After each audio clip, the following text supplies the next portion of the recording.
welcome to the SoCal Summer Swing Out. It is I, your host. If you haven't already, please follow us on Instagram, YouTube, Spotify, because today we have a wonderful guest. Hello, Hilary Alexander. Hello, friend. Hello. Thanks so much for being here. Super appreciate you making the time. Yeah, thanks for having me. Of course. Now, the reason why I really wanted to have you on is because I'm doing a series of 4 podcasts that are all going to be pointing towards Camp Hollywood.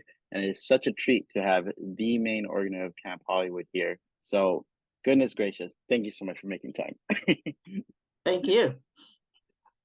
So for starters, I think where I wanted to start was I don't think a lot of people know that you moved to like me, you moved from California, or not from California, you moved to California from the East Coast, right?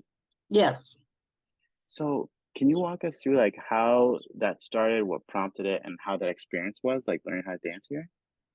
Yeah. So I grew up in first in Boston and then mostly in New York City. Mm-hmm. So I went to high school there and everything. And after high school, I was very interested in film production and realized that I really needed to be here for that. Especially at the Yeah. time, there wasn't a whole lot of production happening in New York City.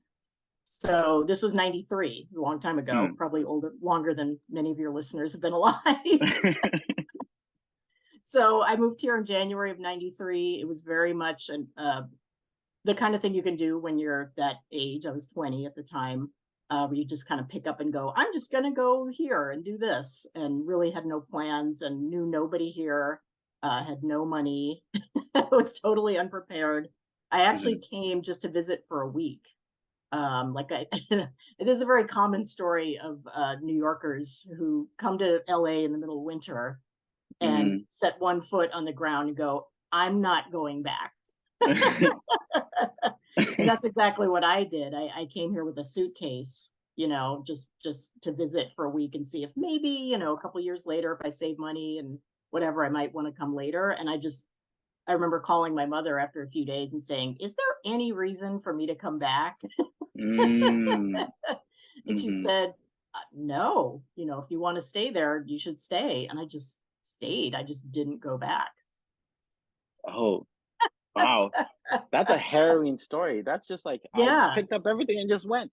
Yeah. And so I had everything. I had a whole life there. I had a full-time job. I had an apartment. I had all kinds of things. And so I just sort of had to unravel all of that from a distance and also figure out my life here. The number one most difficult thing was I didn't even know how to drive. I had to learn how to drive from scratch. Like I was raised by wolves. Like I literally didn't have the slightest idea of any of that because I've been in New York City since I was 9 years old. Like we didn't drive. We didn't have cars, Yeah. So I had to learn how to drive. I had to get my license. I had to shop for a car. I had to get a car. I had to get car insurance. I had to figure out how to put gas in the car, which I didn't know how to do because how would you know that? You don't just know that, And I had to try to find a job in the middle of a recession at 20 with no qualifications whatsoever to do anything except work in a video store, which is all I had done. So it was ridiculous. I mean, I look back on that now and I'm like, I cannot believe I did all of that, or that I thought that was a good idea. And that first year was really, really, really hard, mostly because I didn't know anybody and the isolation really crushing. Honestly, that was the hardest part. And just the constant feeling of, did I make a terrible mistake? What if this doesn't work out? I just have to turn around and go home. Like that was at the door all the time, this feeling of like, what if this doesn't work and I just have to go home, And it took a long time. It took me about 8 months to get a job. And I'd racked up horrific debt just trying to survive until that point. But I did get a job and I did learn how to drive and I did get a car and the one thing I didn't do though was meet people. And that's where swing dancing came in. Boom. So 3 years later, after really, other than having coworkers, I really didn't have friends, because I was not in an environment where I'd grown up with people. I didn't have like college friends or high school friends. I didn't have anybody out here. And the people that I worked with, I was still a 20-year-old girl. Everyone in this office, I worked at MGM first.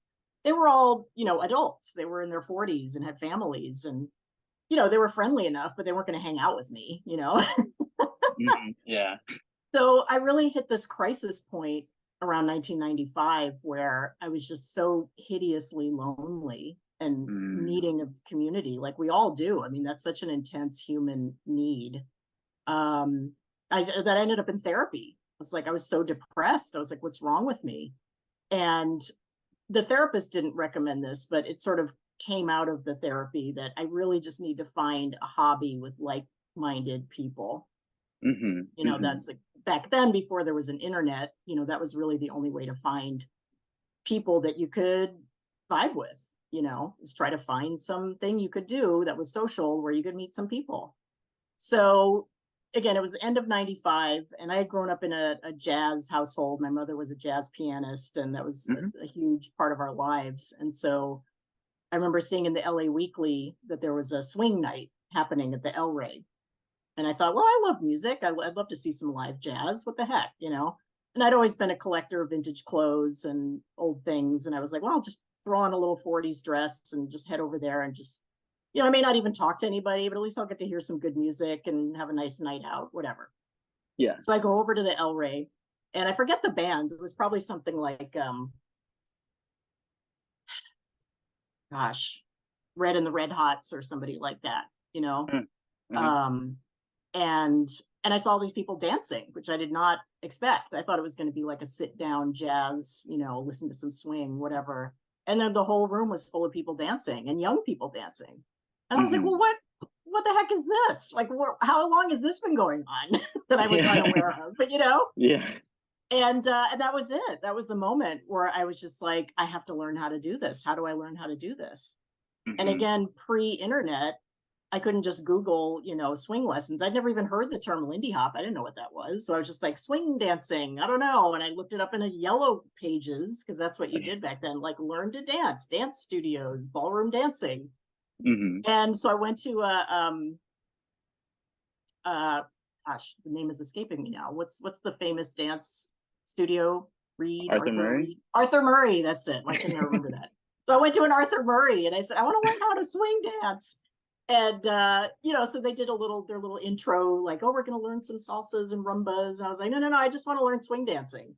And if I remember correctly, they taught me some quick little side rock step thing, which would have been called East Coast Swing at the time. Uh-huh. And I just knew I was like, this isn't it. And also I didn't want to pay $800 for, you know, 6 months of classes, mostly in dances that I really wasn't interested in learning, because that's what they do. They want to sell you this big package. And, I was Yeah. like, I didn't have that kind of money. So I just kept going places. And I finally did find a learning annex class that was teaching East Coast and West Coast swing. Mm-hmm. And we all and that was where I found like my first little group, because at the end of the class, after 6 weeks or whatever, we all sort of wanted to go out and celebrate and have a good time. So we went to the Derby, and we Mm. all went to the Derby, and that was the first time ever that I got out in public and attempted to dance on a dance floor Uh-huh. with people. Mm-hmm. And I was just hooked, like any of us who do this, we're here because we got hooked somewhere, and we're just like, this is it. This is, I don't know why, but this is the thing. And Right. and then I found PBDA, which taught actual Lindy Hop, unlike pretty much anyone else. And then I Right. started learning Lindy Hop, and I was like, oh, okay, this is the thing that I saw in the old movies. This is the real deal. And so I learned through them, and then I went to their swing camp Catalina that year in '96, and the rest is history. And it did completely take away the isolation and the loneliness, It did. completely. Yeah. Like straight up just everything. Yep. It's like, these are my people, we're all nerds. This is great.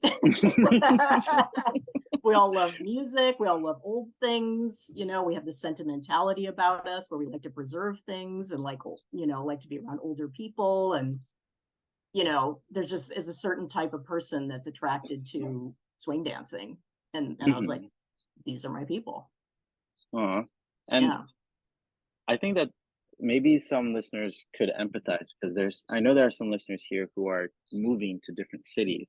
We have two California dancers that are now moving. R.I.P. Paul Riding, now in Seattle or in Sacramento. NorCal. Yeah. Sacramento. Yeah. But like I feel like that loneliness that you're talking about, a lot of people can empathize with because dancing is such a connected thing.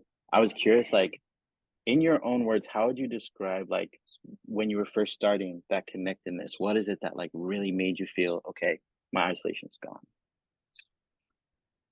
Well, I mean, if you're talking about the physical act of dancing, Mm, certainly the proximity of another human being and the touch, I think, is something that affects us in a way that we don't truly understand because it's so hmm primal, you know? And I certainly heard a lot of people talking about that through, the COVID shutdowns and things, how not having face to face and not having human touch was incredibly devastating for people in a way that they didn't anticipate, you know? hmm Because obviously you can be in touch by text and you can call people on the phone and you can do things like this, but it's just not the same as being in a room with other human beings, and interacting and talking and looking in the eyes. And so I think there is, especially touching, by hand and having someone's hand on your shoulder, like all these little things are what humanizes us. mm, So there was that aspect of it, but really,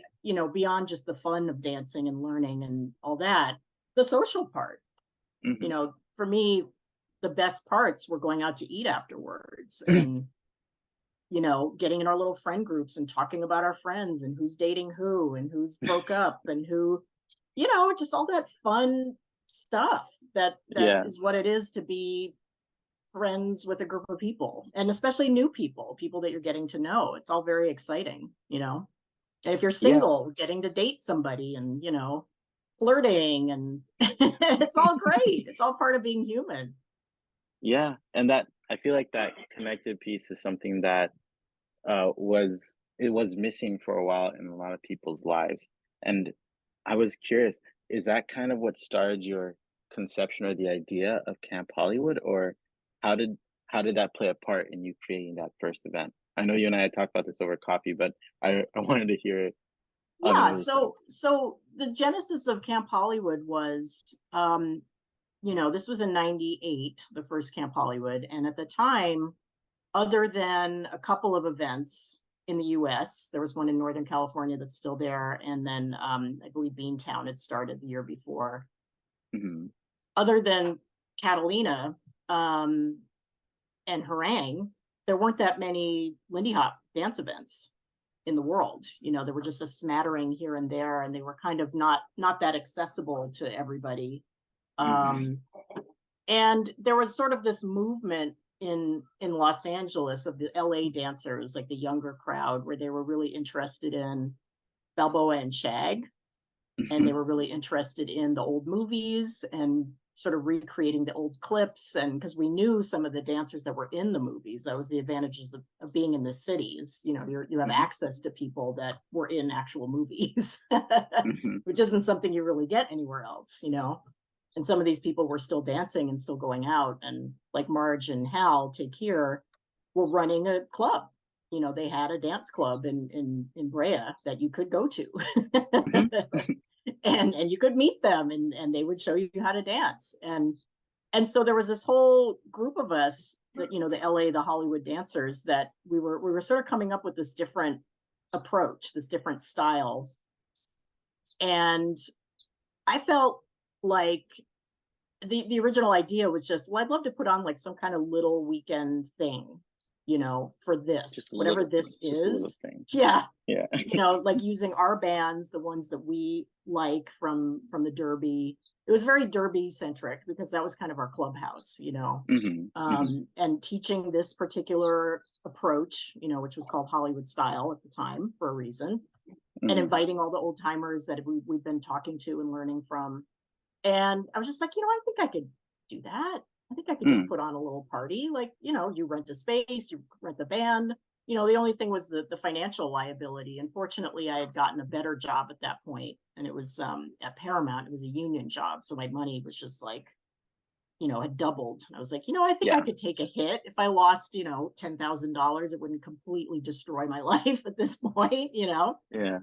So I decided to just go for it and put this little thing together. And it was very popular. That first Camp Hollywood, I expected maybe 100 people, and we got 300 people. Ooh. So it was, overflowing at the at the doors. I mean, it was just packed. And I think for those of us, and there's still quite a few people around who were there, as customers, and I would hope that they remember it as I do, which is it was really kind of magical. It Mm. was this coming together of like-minded people, and it was the first thing of its kind, and it was small and intimate, um and all the old timers were there, and it was great to be in their presence and Uh, watch them dance, because they were this 25 years ago, they were still pretty spry. They were in their mhm. 70s, and they could still like even throw a little aerial here and there, like a Mhm. little bit of this and that. So it was a really magical time. It was definitely the beginning of something. So that Did was the you first one. Yeah. Did you ever imagine that it would get as big as it did? No, I mean, I didn't even really plan on like an annual thing. Certainly when it was successful the first year, it was like, oh yeah, I should definitely do this again. Mhm. Um, but I never would have imagined that it would be a career, or that it would get this big. I, Mhm. I mean, all of us back then, we sort of, it was, swing dancing was on such a high in the late 90s. And those of us who are realists like me are kind of like, well, this is going to crash. It's not going to stay like this. This is going to end. Mhm. And in a way, it kind of did. Like the early 2000s was a real valley as far as attracting new people, keeping people interested. It's one of many valleys I've seen over the years. So that was probably one of the harshest ones, because people just sort of moved on. It was a trend for most people. It was just sort of this thing they dabbled in, and then they got back to their lives. Mhm. For those of us lifers, again, who like grew up wearing 40s dresses and with a jazz pianist for a mother, it's like I felt like I found the thing I was always supposed to be doing. Mm. So the option of, well, I'm just going to move on to the next hobby, that wasn't an option for me. I was like, no, no, no, this is the thing you're going to do for the rest of your life. you Yeah. know so, but I understand that it's different for everybody, and it's totally fine if people want to just pop in and just have a great time and then like never do it again. You know, it's like Yeah. it's fine. We're here for you. However you need to approach this. If you want to go away and have a family and come back in 15 years, we'll be here. Exactly. We'll We'll be here be to here. welcome you back. If you miss it, if you want to get out, if you want to see some of your old friends, like we're here. We're not going anywhere. I was gonna say because I know some people who started dancing, were really big into it, dancing 7 nights a week, and then, life happens, they have a family, and they stopped dancing for a while. But I remember one of them came out, and they said, "Man, I've missed this. Yeah. I really miss this." I feel like that really swing dance really captures that beauty, you know? Hmm. Um, and I know that something that lives kind of in infamy is also competitions because right around the time when you were creating Camp Hollywood, were you also like heavily competing then? Yeah.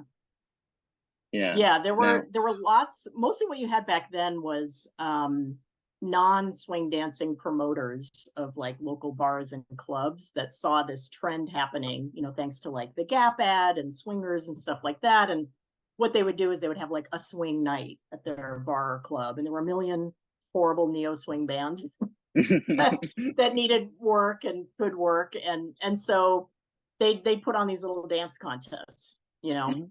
and so I would run the whole circuit of all of those with various partners, like Min, Jeremy, other people that aren't around anymore, Mhm. Mhm. and we'd sometimes win and sometimes not.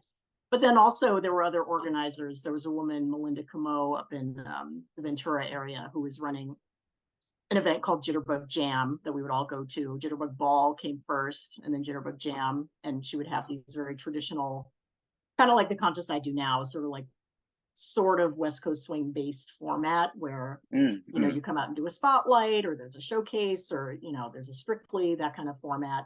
And so we would all get together and we would all do those. So it's been a long time since I've been a competitor, obviously. I mean, I probably stopped in like the mid 2000s, Mm. but I get the mentality. I understand. You understand. And I feel, I mean, I'm saying this, I hope it's true, that I feel like I get competitors and what they need, Mm, you mm, know. mhm. Um, and with the understanding that certain things have to be done a certain way. You can't always like, certain things like will never be ideal, when in running a dance contest, but they just kind of have to be that way. Like if I could let every follow into the amateur mix and match, I would. But Mhm, the mhm. contest would literally be unjudgeable because there would be so many people that you Yeah, do have to cut things off. Like there's a limit to what a judge can even remember after an hour of watching people. And it just becomes not good for anybody if there's too many competitors. I hear you. Now talking about like the what I hear is your kindness when you're approaching it. You wish like you could be kind to everyone. I remember when we did the amateur Lindy Strictly, and you were telling Amy and I, we were the first ones. You're like, sorry, you guys are the first ones. Something that popped into my head as the adrenaline was going, I was like, oh man, Hillary's so nice. She's so No, considerate. that's nice. And Yeah. I mean, it's great when competitors, and believe me, I totally get like you're in that moment, you're hyped up, it's super emotional. It's mhm. hard to have empathy for the organizer in that moment. But, as the organizer, I understand how it's never going to be 100% fair. And Mm, so like that, like having to be the first couple out is a bit of a disadvantage because you're not going to be remembered as well as the last couple, you know? So it's like, mhm. sorry, it's you, it's like somebody has to be first. There's no way to Yeah. fix it. Yeah. Oh, no. It ended up being one of my favorite dance videos I've ever had in my whole entire life. Oh, good, good. Um, so I was actually Amy and I were actually very, very grateful for that, which actually takes me to the topic of like competing overall and like the mindset of competing. So in regards to that like competitor mindset, how did you approach competitions when you were first doing it? Running or being in? Being in it. Oh, it was hard for me because I never had a consistent partner. And that's Mm. kind of what made it so that I stopped because, in the early days, you could just do a Lindy swing out and pretty much win. Like that's what it was like back then.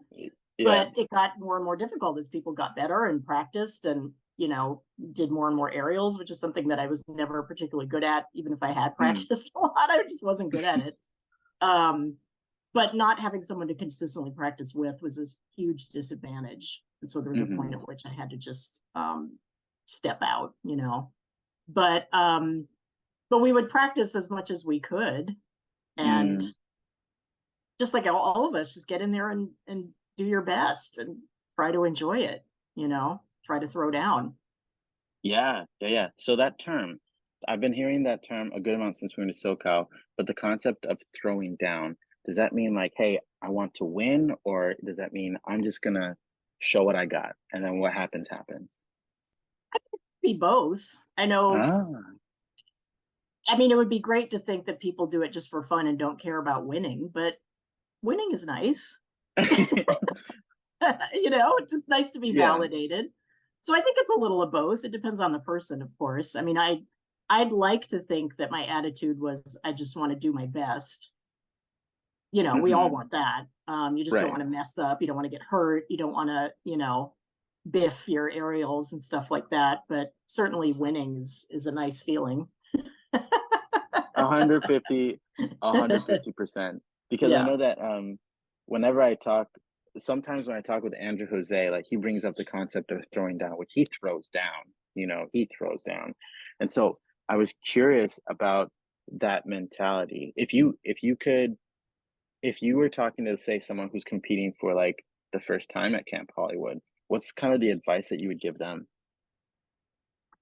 Um, I would say, I mean, obviously do your best. Hmm. Hmm. Pay attention to your partner. Don't make it all Mm, about you because the judges will mm, pick up on that. And it's easy to get lost, and just make it all about you. I would say they really look for connection. That's important.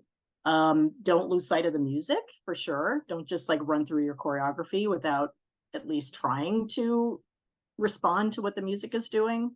I know Hmm. that's another thing that's really important to judges and audiences, that you're dancing musically. Hmm. Um, and then yeah, throw down, you know. Throw down. I mean, I would say I'm not going to say this is always executed perfectly, but from the beginning, my goal with Camp Hollywood contests has been, we don't want people penalized for taking chances. Hmm. So Hmm. this is not the place you come to be technically perfect. Mm. This isn't ballroom. You're not trying to hit these perfect, body positions and hit everything perfectly and check off a list of things that are supposed to be in your dance. This is supposed to be about taking risks. So Hmm. it's one thing if you take risks and just flop everything. I mean, obviously you're not going to be rewarded for that, but I do impress upon the judges, and they do with it what they will, that people should be taking risks and people should be trying things. And if it's not perfect, they shouldn't lose points for that. That is, I think that that's such a beautiful thing to hear, is that, take chances and it's not meant to be like super technically sound. Because I know there are some places where that's all that matters. Mm-hmm. But I love that you bring that energy and that spirit to Camp Hollywood, and that's like what you were searching for. Yeah, I mean, to me, Lindy Hop is a street dance, and Mm. as much as we've sort of unfortunately made it into this more organized thing just for the purposes of having an event that people can come to. There has Yeah. to be a certain level of organization involved. um it's walking that fine line of how do we keep this raw and street, but also have a competition where somebody has to win. you know like, how do you make that all work? And again, it's not a perfect science, and my job as the organizer, because the judges decide all of this, Hmm. is to at least make sure that the judging panels have different points of view represented, different types of people, so it's not Mm. just all the same kind of person looking at something in the same way. you know and that's how relative placement works. Relative placement is the actual numbering system of how you get a first and a second and a third. It works on sort of an average. So it's not about, adding up the numbers or something like that. It's about getting an average of what these people saw, Hmm. and hopefully getting like the best representation of the judges' opinions from that, you know. Yeah. Now, when you're talking about this concept of taking chances and whatnot, is that for just amateur? Or is that for open, advanced, and everything altogether? It's for everybody. Yeah. It applies to Gotcha. everything. What have you seen? This may be like a strange question to ask, but what have you seen be like the most successful traits of the people that did well throughout the years in Camp Hollywood?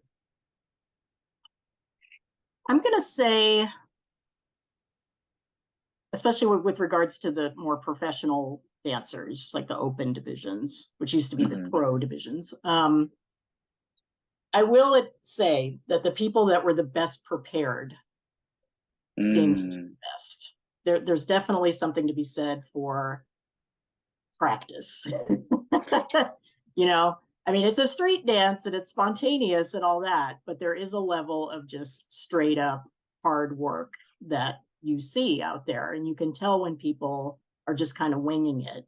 And occasionally you'll get this magical moment where people are winging it and they're awesome. And, but that's pretty rare. It's usually the people that are obviously seasoned and know music and know moves and know how to put things together, know how to dance musically, and they're just prepared. They came in prepared. Yeah, yeah. That I already know that. So right now we're recording in July. This will probably come out in early August. I've known people that have been practicing for the past 2 months already Oh, in wow. preparation Yeah. for Camp Hollywood, and Yeah, so it's a that lot of work. It's a lot of commitment. And again, like I said, there are those magical moments where somebody just grabs somebody and they just like, yeah, let's just do this, and they do it and it's amazing and they win, but that's pretty rare. Like you Yes. have to be pretty amazing to pull that off, and it's rare that people actually pull that off. Oh yeah. You Oh know, yeah. I can imagine. but Which that's why we have things like the mix and matches, and then also the classic divisions, which at Camp Hollywood are just about slower music, no aerials.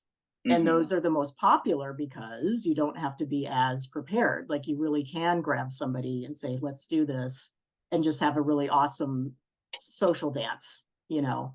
And if you're both musical enough and creative enough, you'll do well in that one. So I wanted to have like a difference. Like there's the highest level of preparation, which is the showcase where you do an actual routine. And then there's hmm the strictlies. I don't really call them that, but the like the open Lindy, the amateur Lindy, where you do aerials are allowed. They're certainly not required, but they're allowed. And so you do need a little more hmm for that. And then there's the classics where you can just kind of just dance, you know. And then there's the mix and matches where you don't even need a partner. You can just dance with the people you're matched with. And that's, you know, that level of commitment. So I like to make it so that there's something for everybody, you know. hmm Yeah, yeah, and it's I think that I speak for a lot of dancers and competitors when we say we are grateful for the breadth of competitions that are there, because it's not just like pro amateur and stuff for Lindy, but there's also stuff for Balboa and Shag too, which I Mm-hmm. think speaks to Southern California, right? Yeah, yeah. And if I could, if there were any more hours in the day, you know, I would definitely expand on the Shag and Balboa offerings. But literally, unless we do contests at like 2 o'clock in the morning, I don't know where we would put them at this point. Mm. Yeah. Yeah, and speaking of competitions, I'm curious because you're in a very unique position where you've seen so many competitions throughout the years. What's one or two moments or one or two couples or people that you remember distinctly in your mind that did like something amazing that you're like, wow, that's gonna stick with me? Gosh, that's hard. Well, unfortunately, my own event, I'm always sort of half watching, you know, Yeah, that's because true. I'm Yeah. first of all, I'm behind everybody on the stage, so I don't get that like front view where it's really impactful. Yeah, yeah, yeah. And I'm usually too busy worrying about the next thing on the schedule and are we on time, and Mm, you know, can I get a bottle of water somewhere and just all this stuff. So back when I was editing, when I used to make DVDs, which mhm. I stopped doing in 2010, I was the editor and I sat and edited all of these divisions, and I would go through 4 different angles of each thing and sync Wow. them up and pick the best shots. So in those days, I was super intimately involved in every single routine and every contest, and I knew what everybody did.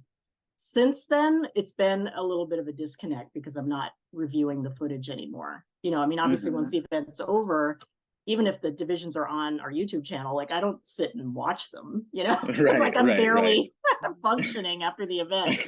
I Yeah. should probably sit and watch all my contests, but I don't. Mm. So, you know, I wish I could pull someone out and say, "Oh my God, that was so amazing." But I definitely felt like the highlights for me are always the teams. I love the teams, Mm, mhm. just love the teams. And the Open Lindy final is always mind blowing.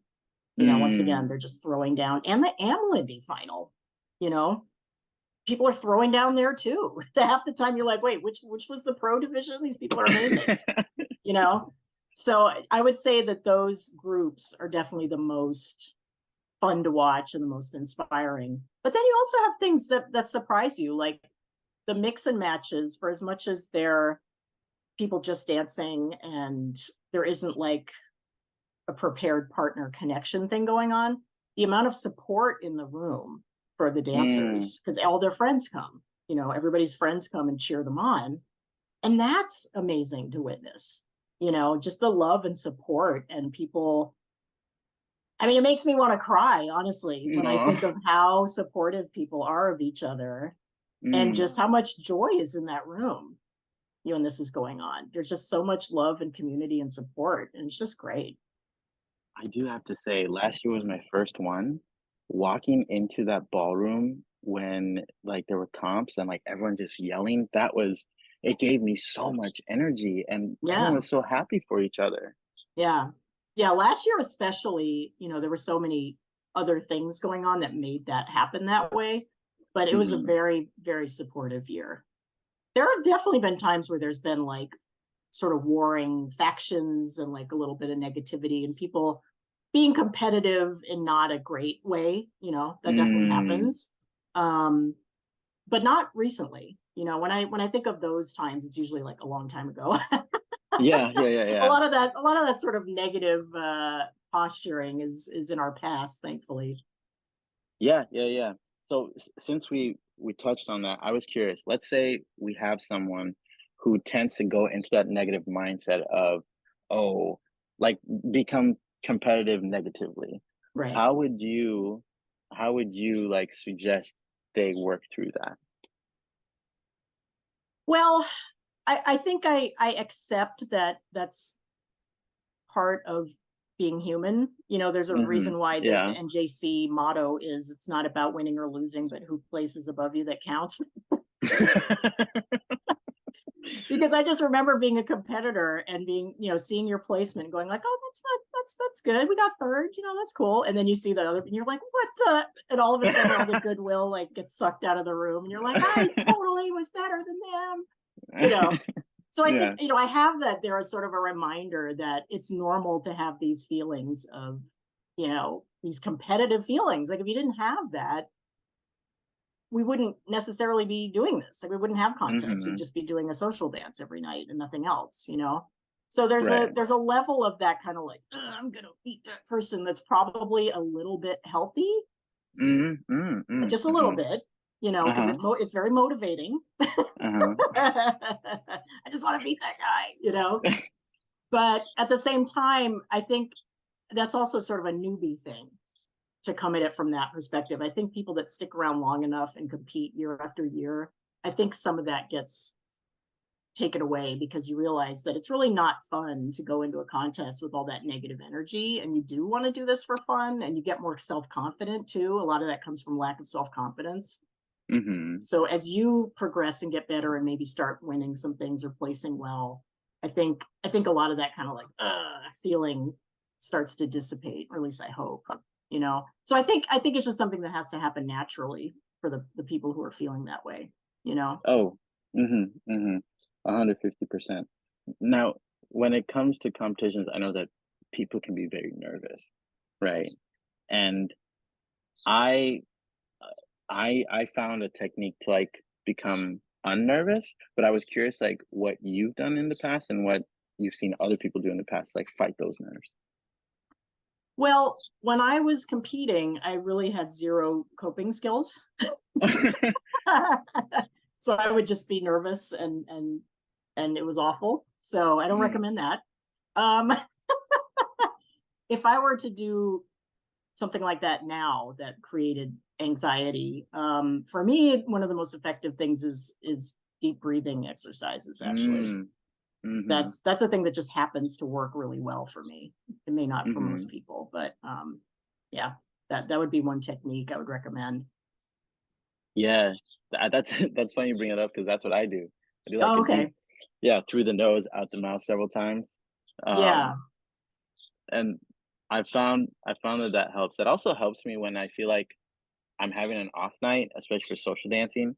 I just do a couple breaths and find like someone who I'm very comfortable dancing with, like Amy, and then dance with her. And it typically tends to fade, Yeah, which it's sort of a actually, reset. Yeah. yeah, a perfect reset, which actually is a perfect segue into the topic of like social dancing at Camp Hollywood because um I feel like I've had some of the best social dances at Camp Hollywood just because of the sheer energy of the room.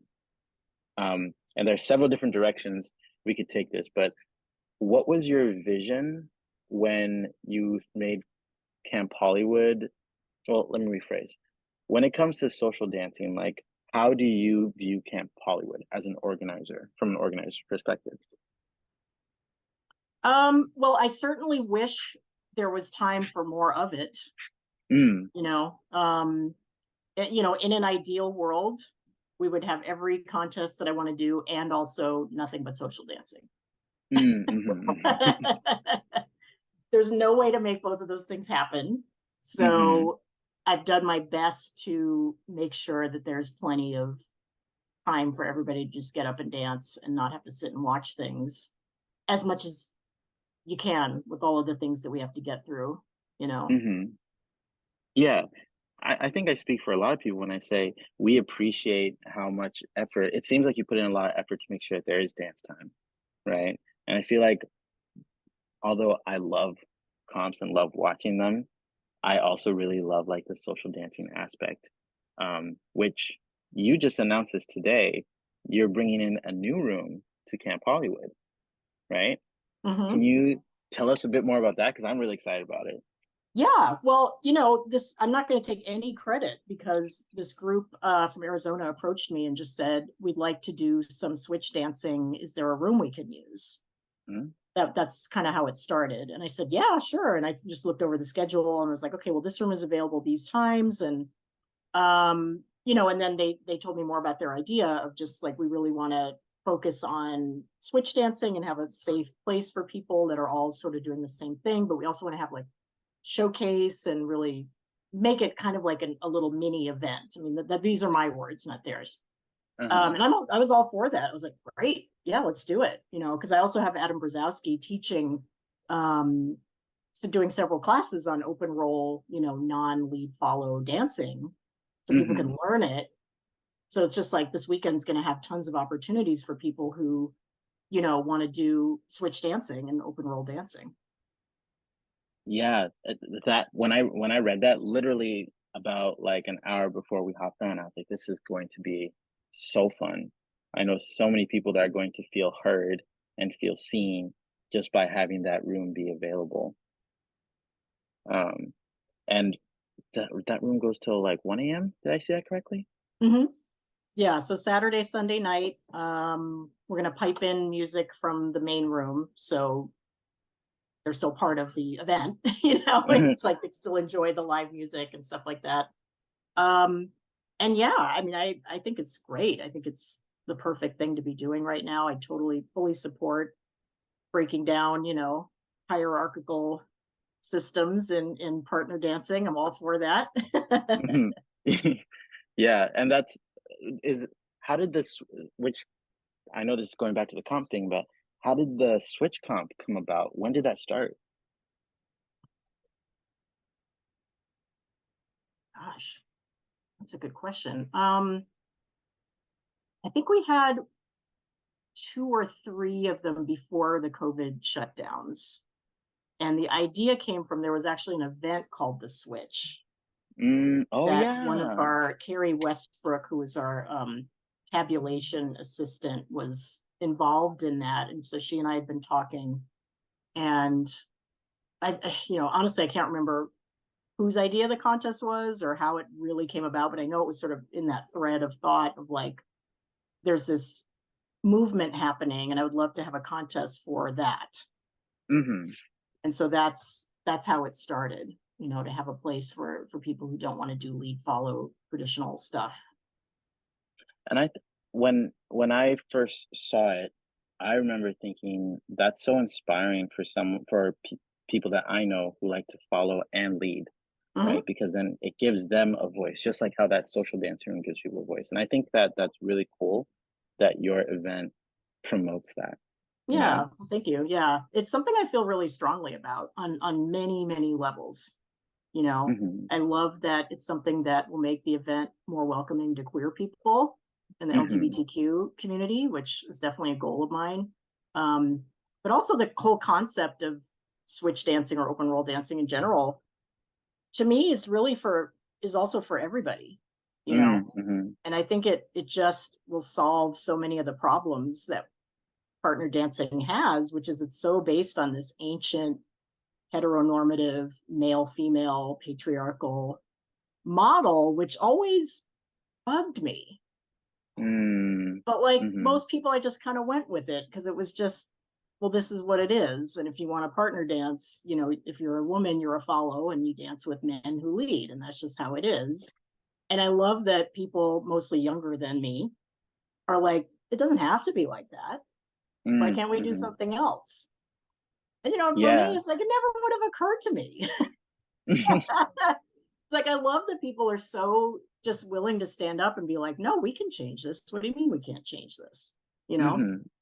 And I feel like my dream would be a world where everything is represented. You know, if there are people that want to do like super traditional, I'm a woman, I just want to follow, that's great. And if people want to not lead or follow, that's great. If you're a man and you want to follow, if you're a non-binary person, you know, I Hmm. love the idea of just like anything being open to anybody without any kind of rules. I think that's what this dance really should be, you know? And after I was speaking with someone who dances in Philly, and what they're doing right now with college scenes is they start out every college lesson with everyone learning the other role. So like lead learns follow, follow leans, and vice versa. So it takes away the concept of if you're this gender, you do this. If you're that gender, you do that. It instead like keeps it fluid. And I Yeah. think we'll most likely see a lot more of this in the future. Um, Yeah, I think so too. You know, Randy and Kara, who are Balboa dancers and teachers in Northern California, they were way ahead of the curve on this. They were always doing mm, what they call ELEF, everybody lead, everybody follow. yes, yes, yes. And I remember always being like, wow, like it seems so space age and cool, you know? Like this is, you know, 20 years ago. I was like, what's that? That's awesome. Because again, like I really come from the era of ladies on this side, Hmm. men on Hmm. this side. And Yeah. if anybody wanted to switch sides, it was like, what? Like, you can't do that, which is so ridiculous and awful. But we're talking about the 90s. Like, it was a long time ago. And things have Hmm. changed a lot since then. And I love that people are really demanding change. You know, I think it's time. And I at Camp Hollywood, I really want to support that. You know, it's a big goal of mine is to support that. I was gonna say, as an organizer, I feel like that's so forward thinking of you to like listen to what other people are interested in, listen on what they want. Because, in my opinion, that's the mark of an organizer who cares about the event and doesn't just care about the outcome. They care about the people, the Thank culture, you. and whatnot. Yeah, and it's not even about like wanting to keep my event alive and or relevant. It's I Mm. genuinely believe in this. Oh yeah. It comes from a very genuine place as a person who absolutely loves Lindy Hop and partner dancing and wants to see it be all it can be, you know. So, Yeah. yeah. And I feel like everyone who attends Camp Hollywood recognizes that immediately by the way that the event is structured, by the way that it's run, which actually got me thinking.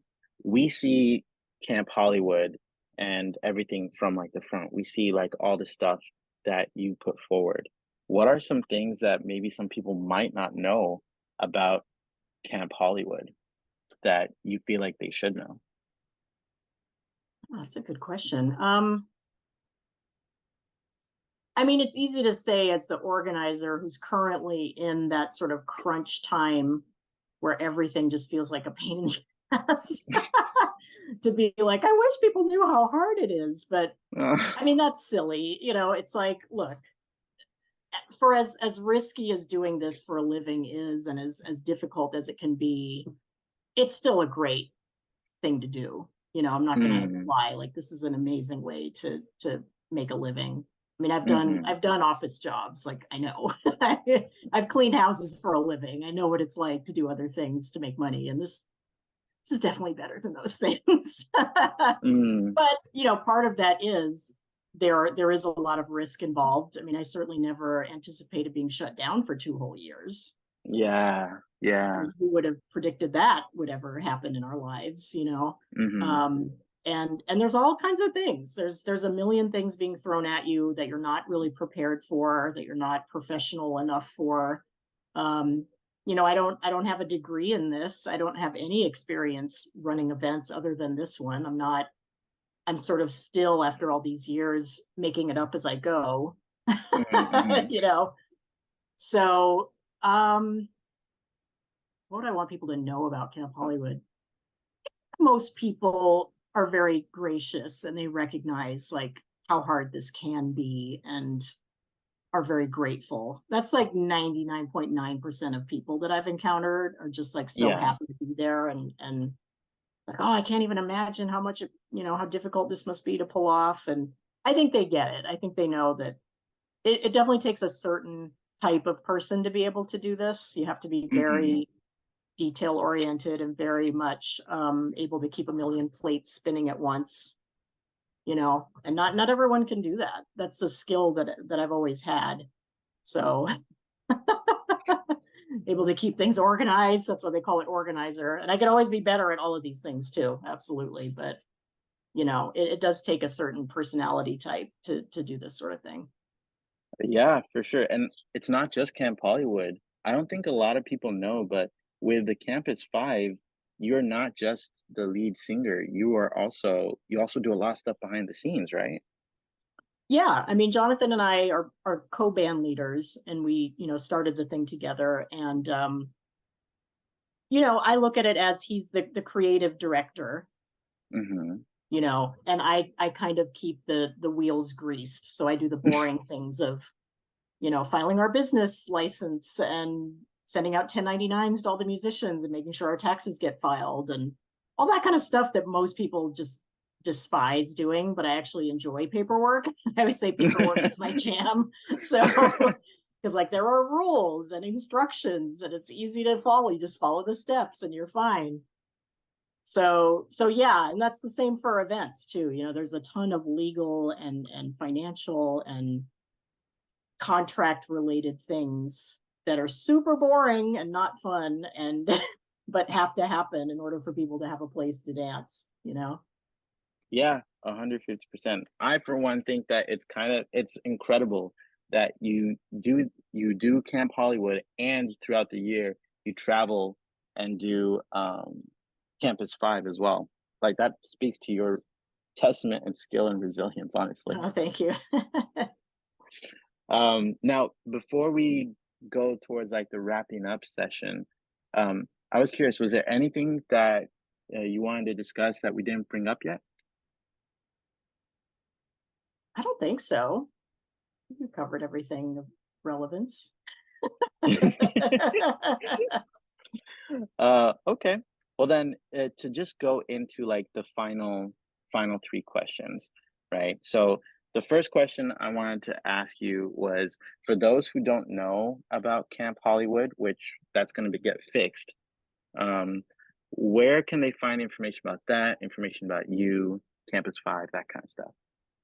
Okay, I would say, we have a website, camphollywood.net.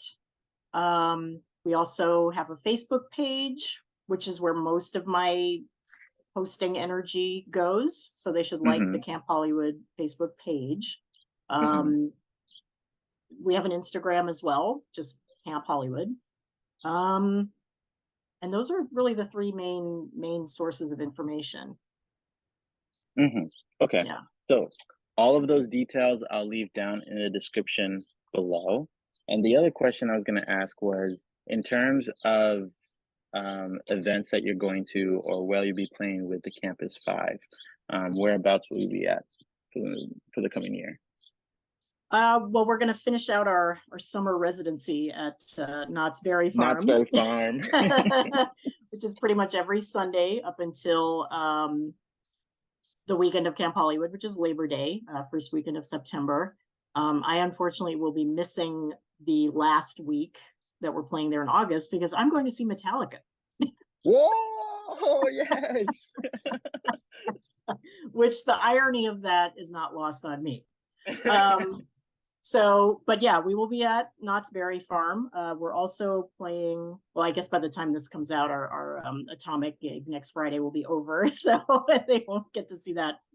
But we do fairly regularly play Atomic Ballroom in Irvine, one of my favorite Mhm. places to play. The dancers are great, great people, great owners. So I'm sure we'll have some more of those before the year's out. Yeah, we'll be around. Fantastic.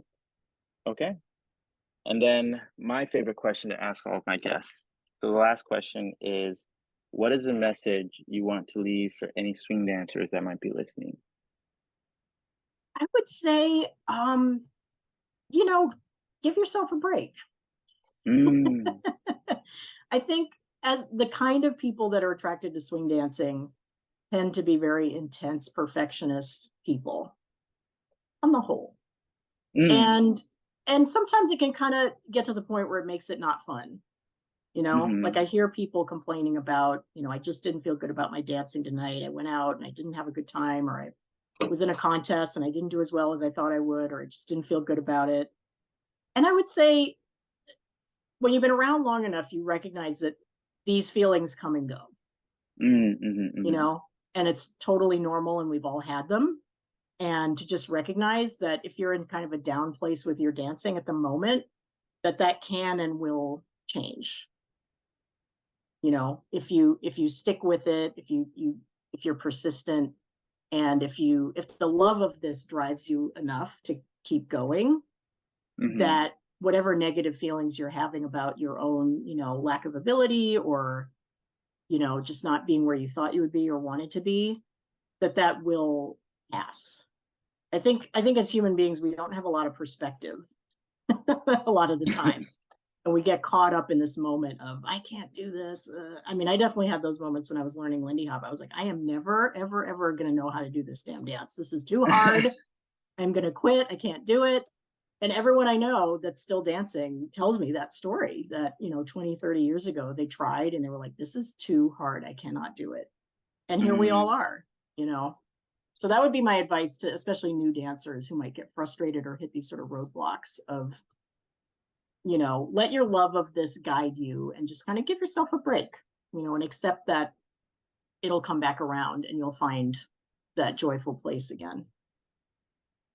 That yes, so much yes on that. Actually, yes to the point where if you're listening to this and you reach the end of the episode, in the comments, put down "take a break," because then it's a little thing I do with our diehard listeners. To shout out to all of you. You know who you are. But when they comment that, like it helps me know who's like listening to the end. That way we can give them something once the event comes out. Oh, But nice. no, that's absolutely beautiful. Thank you for saying that, Hilary. Sure. All right. Well, that takes us to the end of the episode. All the links that Hilary was talking about, we will leave that down in the description below.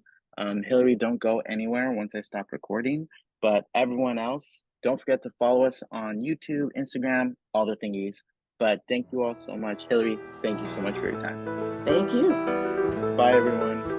Thank you for listening. The music you are currently hearing is called Dances of the Night by Papa D. You can find all its links down below. Till next time. Don't lose hope, trying to stand tall, trying to give this dance of yours the best that you got. Cause every time that they hear this sound, that music gets their feet above the ground. Time just seems to stop in every move. Seems all your life what is based on tonight, and all you gotta do is do it right. You gotta move, you gotta move, you gotta move, move, move. Got to be a dancer.